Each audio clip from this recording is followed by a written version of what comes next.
Good morning to all of you. पिछले video में हम लोग उत्तल गोलीय दर्पण के लिए दर्पण का सूत्र पढ़े थे। आज इस वीडियो में दर्पण के सूत्र पर आधारित कुछ आंकिक प्रश्नों को हल किया जाएगा, लेकिन उससे पहले एक हेडिंग हम लोग पढ़ेंगे, आवर्धन। आवर्धन आवर्धन किसे कहते हैं? हमको मालूम है कि दर्पण के द्वारा जब परावर्तन होता है तो किसी वस्तु का प्रतिबिंब हमको प्राप्त होता है।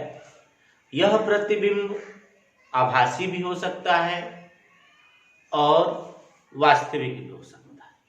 तो दर्पण जो होता है, दर्पण का जो आवर्धन होता है उसको हम लोग बताते हैं, किसी दर्पण द्वारा बने किसी प्रतिबिंब की लंबाई तथा वस्तु की लंबाई के अनुपात को आवर्धन कहते हैं। एक बार और सुन लेंगे, दर्पण द्वारा बने प्रतिबिंब की लंबाई तथा वस्तु की लंबाई के अनुपात को आवर्धन कहते हैं। आवर्धन को यम से व्यक्त करते हैं, यानी यम अक्षर का मतलब होता है आवर्धन। यम बराबर प्रतिबिंब की लंबाई, प्रतिबिंब की लंबाई बटा वस्तु की लंबाई। प्रतिबिंब की लंबाई को हम लोग आई से लिखते हैं, आई फॉर इमेज। वस्तु की लंबाई को हम लोग ओ से लिखते हैं, ओ फॉर ऑब्जेक्ट। यानी यम बराबर आई बटे ओ। एक संबंध होता है यम का यू और भी के साथ, तो यम बराबर आई बटे ओ बराबर माइनस भी बटे यू। यह भी एक फार्मूला होता है आवर्धन का। तो एक बार और समझ लेंगे, दर्पण का आवर्धन क्या होता है। दर्पण द्वारा बने वस्तु की लंबाई, बने प्रतिबिंब की लंबाई तथा वस्तु की लंबाई के अनुपात को आवर्धन कहते हैं। आवर्धन को यम से लिखते हैं, यम बराबर प्रतिबिंब की लंबाई बटा वस्तु की लंबाई। यम बराबर प्रतिबिंब की लंबाई को आई से लिखते हैं आई, और वस्तु की लंबाई को ओ से लिखते हैं, तो यम बराबर आई बटे ओ, या यम बराबर आई बटे ओ बराबर माइनस भी बटे यू। अब आवर्धन से संबंधित कुछ तथ्य है, उसको ध्यान से समझ लेंगे। आवर्धन का मान पॉजिटिव निगेटिव दोनों होता है, यानी यम का मान पॉजिटिव भी हो सकता है और यम का मान निगेटिव भी हो सकता है।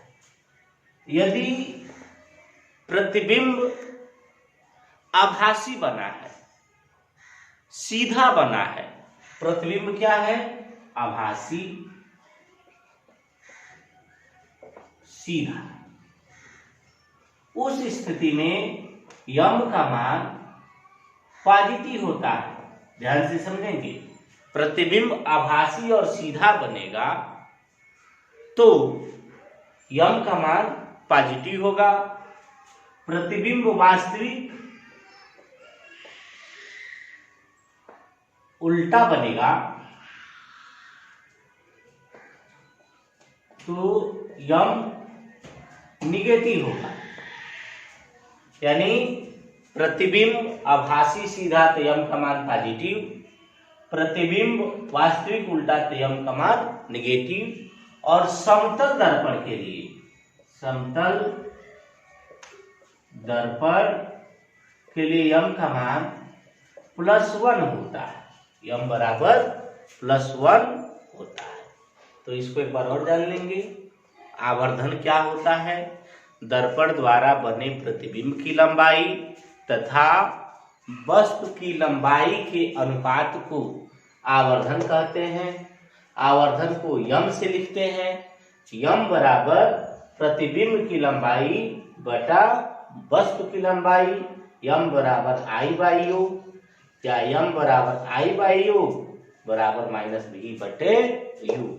उसके बाद से यम का मान धनात्मक और ऋणात्मक दोनों हो सकता है।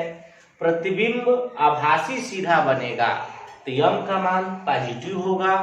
प्रतिबिंब वास्तविक उल्टा बनेगा तो यम का मान निगेटिव होगा। और समतल दर्पण के लिए आवर्धन का मान हमेशा +1 होता है। इसके बाद से हम लोग कुछ प्रश्नों को लगाएंगे जो दर्पण के सूत्र पर आधारित होगा। प्रश्न को लगाने से पहले कुछ तथ्यों को जान लेंगे। वस्तु की स्थिति पहले भी बता चुके हैं। वस्तु की स्थिति किस अक्षर से व्यक्त करते हैं? यू से। यह हमेशा निगेटिव होता है। प्रतिबिंब की स्थिति, प्रतिबिंब की स्थिति किस अक्षर से? भी से।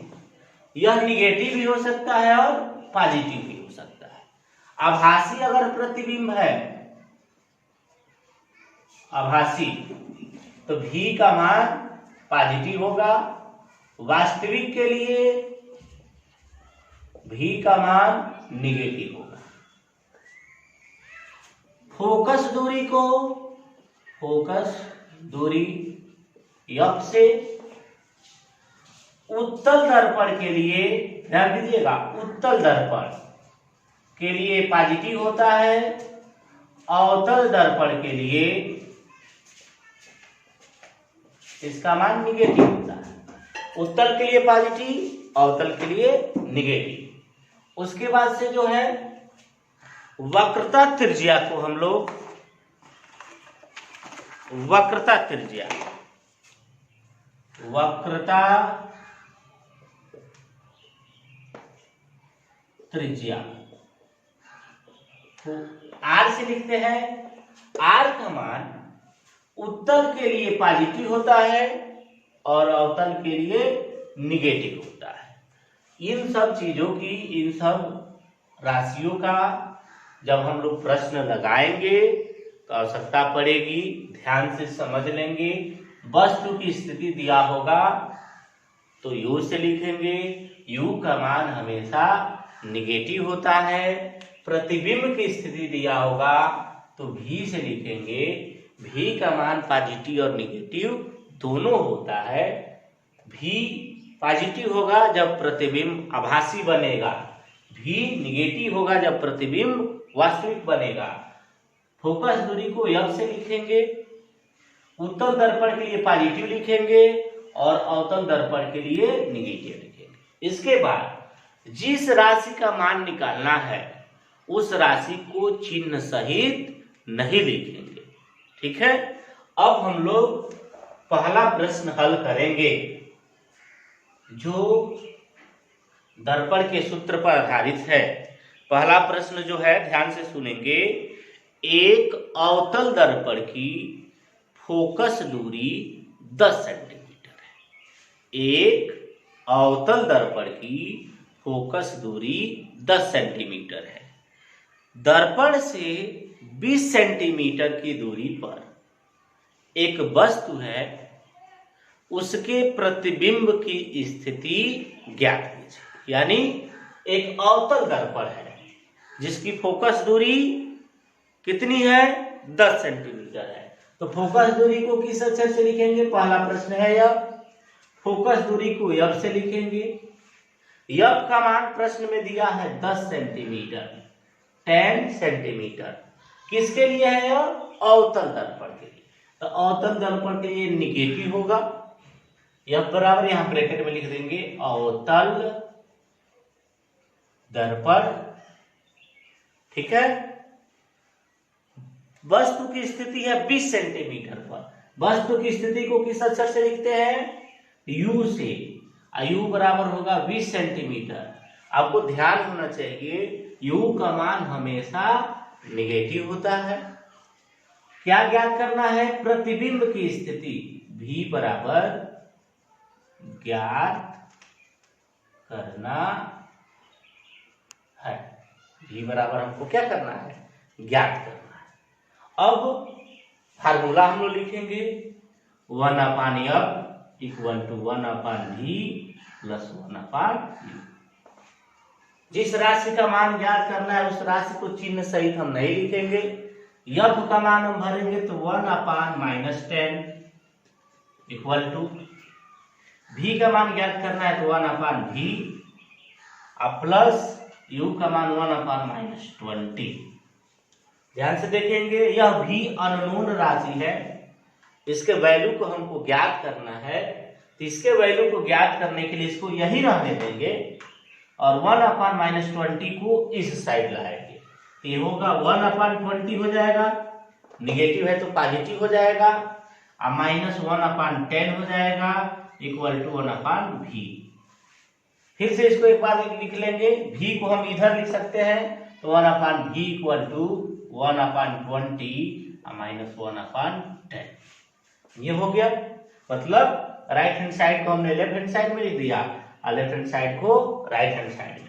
1/v इक्वल टू, इन दोनों का एलसीएम 20 होगा, नहीं तो उससे आसान तरीका है इन दोनों को आपस में गुणा कराएंगे तो 20 × 200 हो जाएगा।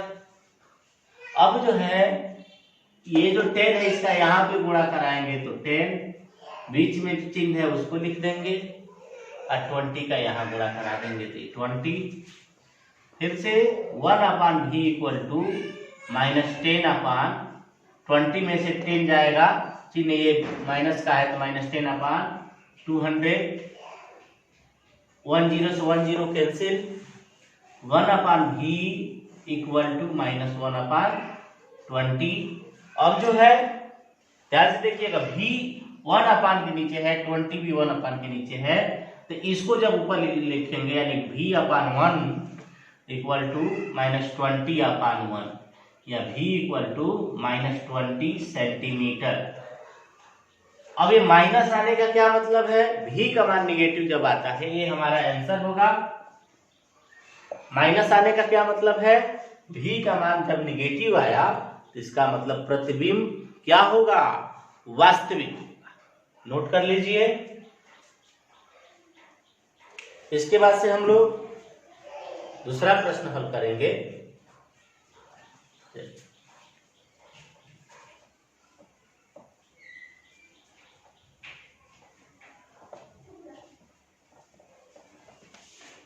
दूसरा प्रश्न है,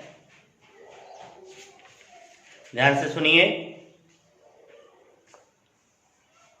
एक उत्तल दर्पण से 25 सेंटीमीटर दूर रखी वस्तु की प्रतिबिंब की लंबाई ज्ञात कीजिए यदि दर्पण की फोकस दूरी 10 सेंटीमीटर।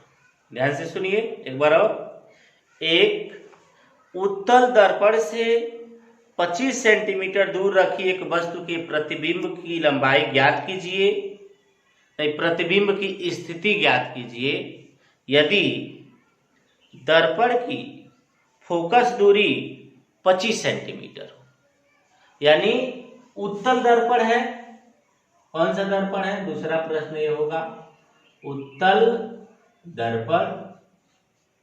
इस दर्पण से 25 सेंटीमीटर की दूरी पर कोई वस्तु रखा है, यानी u बराबर -25 सेंटीमीटर की दूरी पर वस्तु रखा है, और इस दर्पण की फोकस दूरी भी 25 सेंटीमीटर है। कौन सा दर्पण है? उत्तल दर्पण। तो ये फोकस दूरी इसकी क्या होगी? पॉजिटिव होगी। प्रतिबिंब की स्थिति हमको भी ज्ञात करना है। क्या करना है? ज्ञात करना है। एक बार और प्रश्न को सुन लेंगे। एक उत्तल दर्पण से 25 सेंटीमीटर की दूरी पर रखी वस्तु के प्रतिबिंब की स्थिति ज्ञात कीजिए यदि दर्पण की फोकस दूरी 25 सेंटीमीटर। अब फार्मूला इसमें आप लोगों को मालूम है 1/f = 1/v plus 1/u। 1/f के जगह पे 25 1/v प्लस 1/-25। पिछले प्रश्न की तरह इसको हम इधर लाएंगे तो 1/25, अब माइनस है इधर आएगा तो प्लस 1/25 = 1/v। फिर से 1/v = 1/25 प्लस 1/25। 1/v ये दोनों का जो हर है सेम है तो 25 1 + 1। 1/v = 2/25 या v/1 = 25/2 या v = 12.5 सेंटीमीटर। ये हो गया आंसर। v का मान पॉजिटिव आ रहा है, जो बतला रहा है कि और उत्तल दर्पण द्वारा जो प्रतिबिंब बनता है वह आभासी बनता है। इसको नोट कर लेंगे। एक प्रश्न और अब सुनेंगे, ये थोड़ा सा कठिन प्रश्न है, ध्यान से सुनेंगे। एक अवतल दर्पण की फोकस दूरी 15 सेंटीमीटर। एक वस्तु को दर्पण के सामने कहाँ रखा जाए कि उसका प्रतिबिंब वस्तु का 5 गुना बने। दो कंडीशन में ज्ञात करना है, जब प्रतिबिंब वास्तविक बने और जब प्रतिबिंब आभासी हो। प्रतिबिंब की भी स्थिति ज्ञात कीजिए। प्रश्न को एक बार और सुन लेंगे, नोट भी कर लेंगे। एक अवतल दर्पण की फोकस दूरी 15 सेंटीमीटर है। एक वस्तु को दर्पण के सामने कहाँ रखा जाए कि उसका प्रतिबिंब वस्तु का 5 गुना बने, जबकि प्रतिबिंब वास्तविक तथा आभासी हो। प्रतिबिंब की स्थिति भी ज्ञात कीजिए। अब इसको हम रफ कर देते हैं।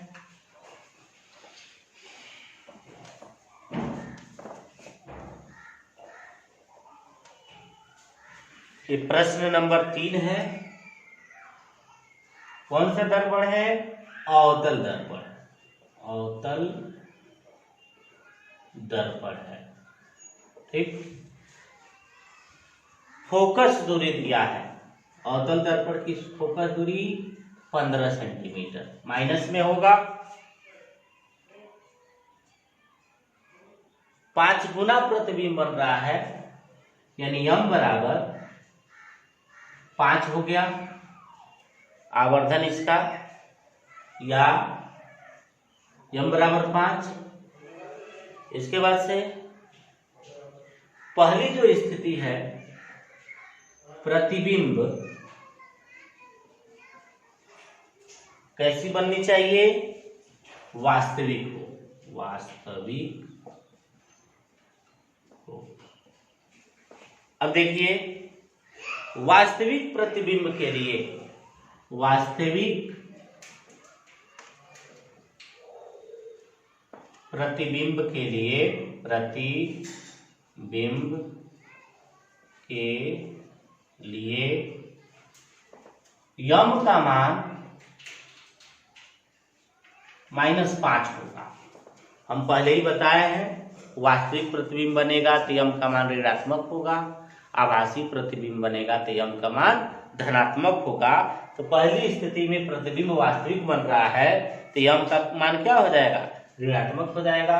अब हम जानते हैं यम बराबर -v/u। अब यम की जगह पे -5 रखेंगे तो -5 बराबर -v/u। हमको v का मान ज्ञात करना है दोनों ही स्थिति में। तो v का मान ज्ञात करने के लिए यहां से u बराबर v बराबर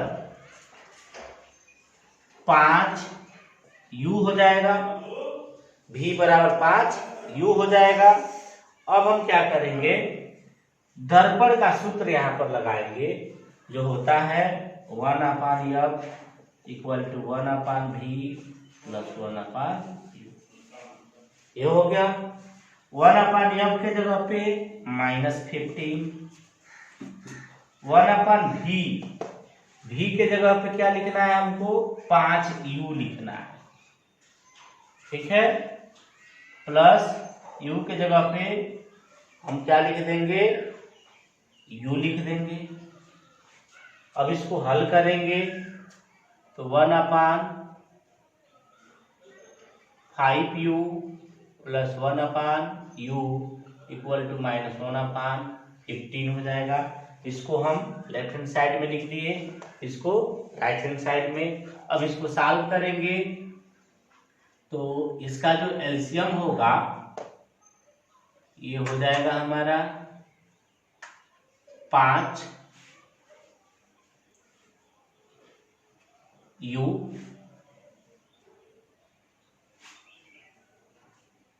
अब यहाँ क्या आएगा 1 और यहाँ 5 इक्वल टू -1/15। कैसे ये होगा देख लीजिए। हम क्या कर सकते हैं, थोड़ा सा और इसको साथ में लगा के 1/u कॉमन ले लेंगे तो ये 5 बच जाएगा 1/5 और प्लस 1/1। इन दोनों को जब हम ऐड करेंगे तो 1 + 5/5 या 6/5u equal to -1/15। 5u -5u equal to 15 × 6 या u इक्वल टू 15 × 6/5। ये कैंसिल होगा 3 टाइम्स में, इक्वल टू -18 सेंटीमीटर। u का मान क्या आ गया -18 सेंटीमीटर। जब u -18 आ गया तब लिखेंगे since v equal to 5u या v इक्वल टू 5, u की जगह पे -18 या 18 का इसमें हम गुणा कराएंगे तो 90 सेंटीमीटर। ये आंसर आ गया, 2 आंसर आ गया। अब जो है इसको एक बार और समझ लेंगे।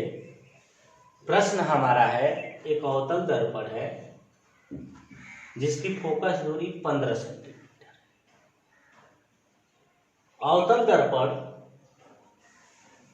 प्रतिबिंब जो है वह वस्तु के 5 गुना बनता है, यानी यही आवर्धन होता है m बराबर 5।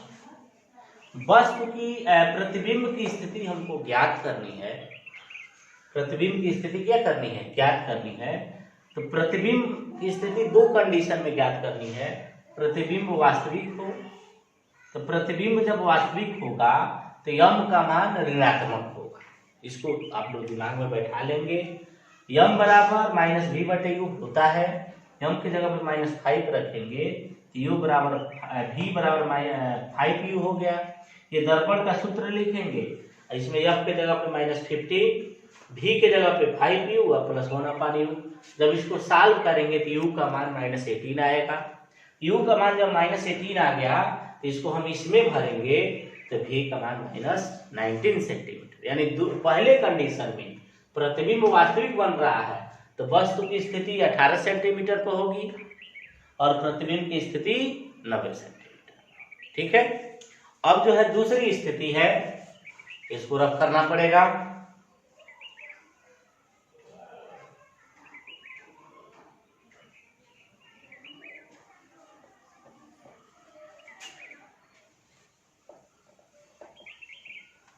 दूसरी स्थिति है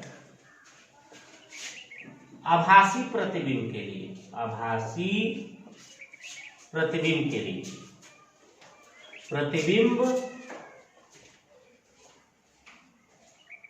आभासी हो, आभासी हो। यम का मान +5 हो जाएगा। यम बराबर -v/u या m बराबर 5 रखेंगे तो -v/u या v बराबर -5u।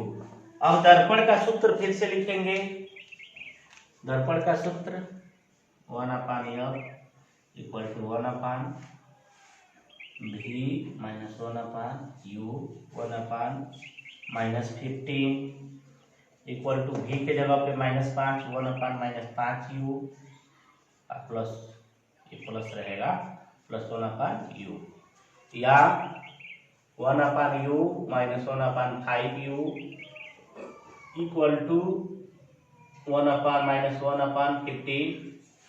इसको फिर से सॉल्व करेंगे। 1/u कॉमन ले लेंगे 1/1 माइनस 1/5 इक्वल टू -1/15 या 1/u इक्वल टू ये आपका हो जाएगा 4/5। क्या हो जाएगा यार 4/5 5 तो 5 ये 4/5 हो जाएगा इक्वल टू -1/15 या ये हो जाएगा आपका 4/5u इक्वल टू -1/15 या ये 5u minus 5u equal to 4 × 15 या u इक्वल टू 4 × 15/-5 ये 3 टाइम्स में कट जाएगा -12 सेंटीमीटर। अब u जब इतना आ गया तो v बराबर -5u या v बराबर -5 और u की जगह पे -12 यानी ये आ गया 16 सेंटीमीटर। ये आंसर हो गया। यह किसके लिए था? ये माइनस माइनस प्लस हो जाएगा। यह था जब प्रतिबिंब आभासी होगा उसके लिए। इसको आप लोग हल कर लेंगे। अभी एक होमवर्क आपके वीडियो में आएगा जिसको जो है देखकर और आपको घर से हल करना है। धन्यवाद।